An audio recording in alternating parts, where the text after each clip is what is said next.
What is standard of living? The standard of living is a measure of the material aspects of a national or regional economy.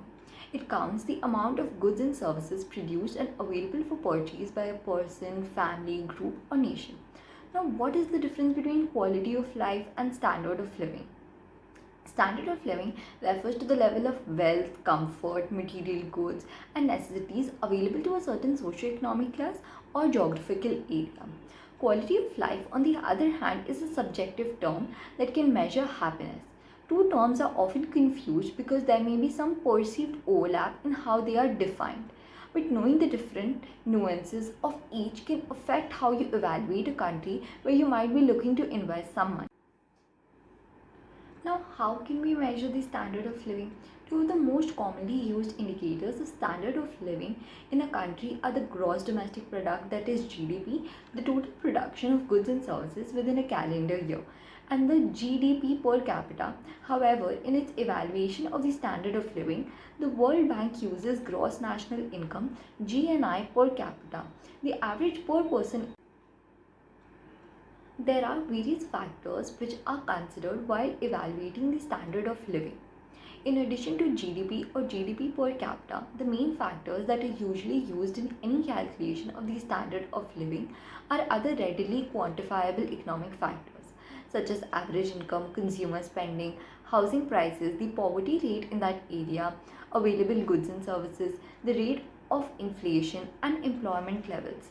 Other factors that may be included in examining the standard of living in an area are things such as access to medical care, educational opportunities, infrastructure, housing affordability, climate, crime rate, and the level of economic stability in that area. The relative health of the population, frequently measured using the metric of life expectancy, is also a factor which is considered while evaluating the standard of living. Criticism of GDP as a standard living metric.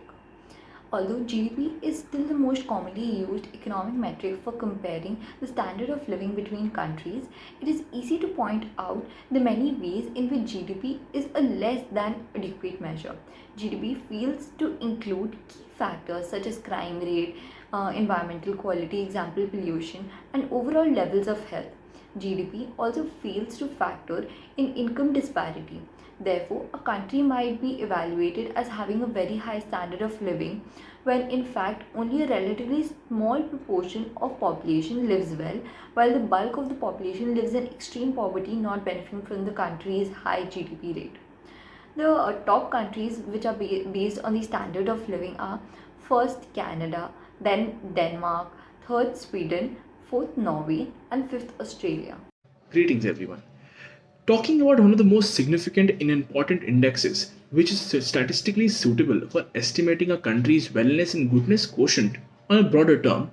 Basically, in other words, what I mean to say is that we are going to be talking about an index referring and ranked also amongst different countries of the entire world, which is ranked on the happiness and goodness quotient, which can be cumulatively termed in under one single index. Yes, I'm referring to the HDI, that is a Human Development Index, which shows a statistical index of life expectancy, education, and per capita income as its indicators.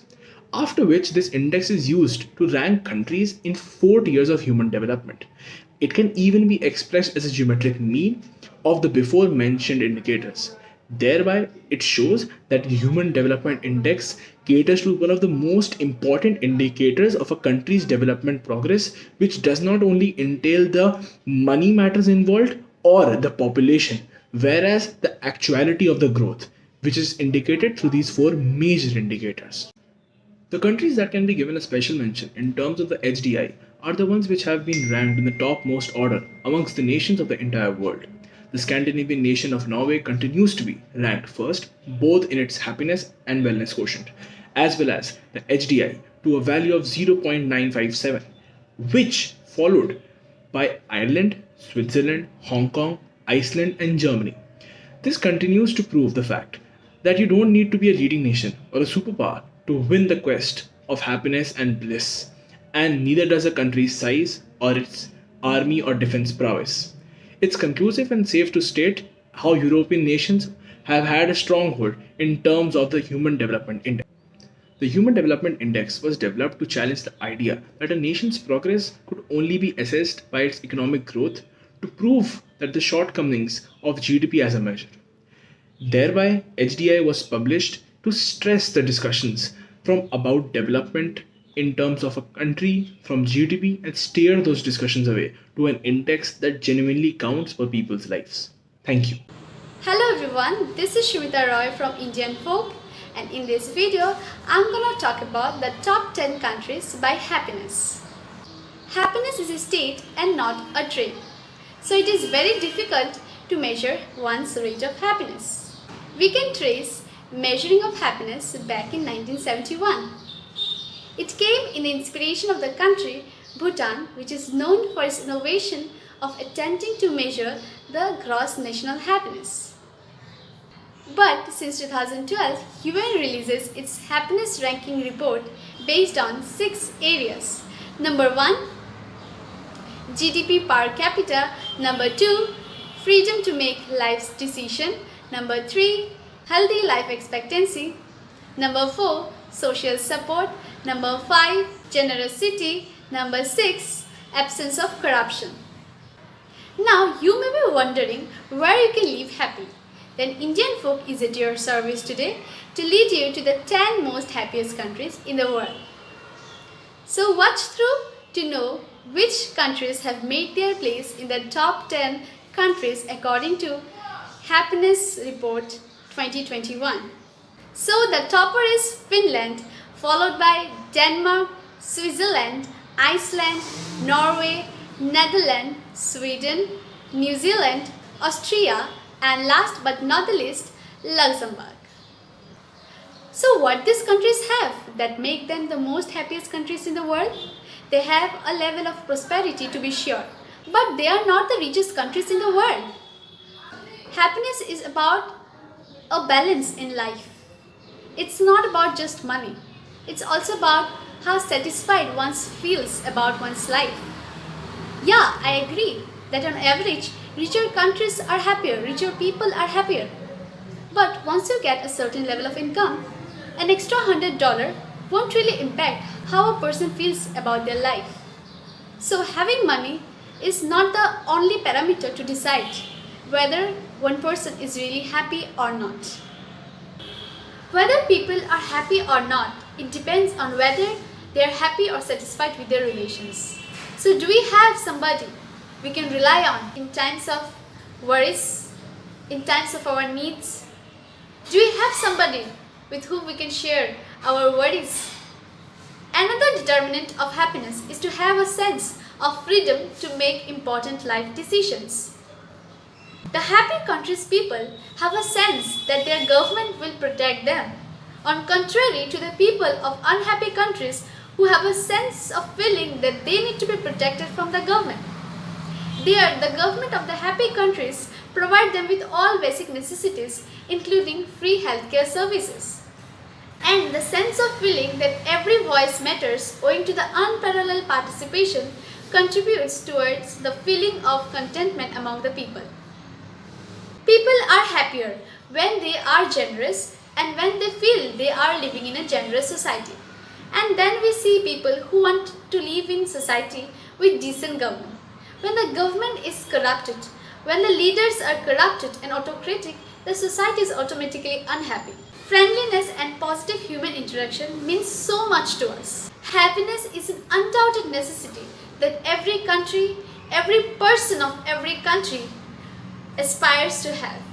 So what's the small way that you can be happier today? This brings me to the end of this video. Thank you for watching it. Per capita income is a measure of the amount of money earned per person in a nation or a geographic region. It can be used to determine the average per person income for an area, and it can also be used to evaluate the standard of living of the population. The most commonly used indicators of per capita income are gross domestic product and income. Per capita income for a nation can be calculated by dividing the country's national income by its total population. There are certain advantages of using per capita income. It can be used in assessing an area's affordability. It is used in conjunction with real estate prices in order to determine if the average home is in the reach of the average family or not. Second, businesses can also use per capita income when considered opening a store in a town or a region. If a town has a higher per capita income, the business has better chances at generating higher revenues from selling their goods, since the people will have a greater spending capacity versus a town with a low per capita income. Per capita income is often used to measure a sector's average income and compare the wealth of different populations. It can also be used to determine a country's standard of living. It is usually expressed in international currency such as euro or United States dollar. Here are the top 5 countries as per capita income. First is Luxembourg, second Ireland, third Switzerland, fourth Norway, and the fifth is Denmark.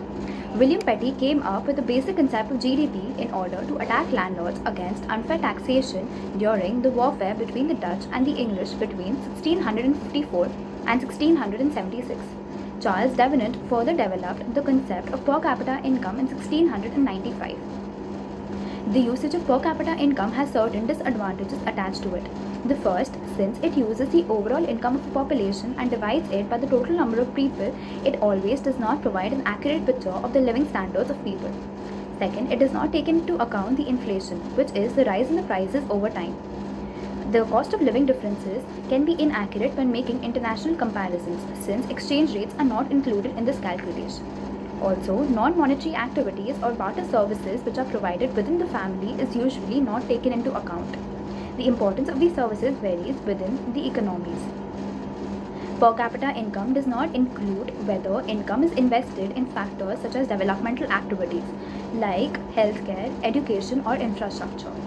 Despite these drawbacks, per capita income continues to be one of the most popular measures of a nation's prosperity.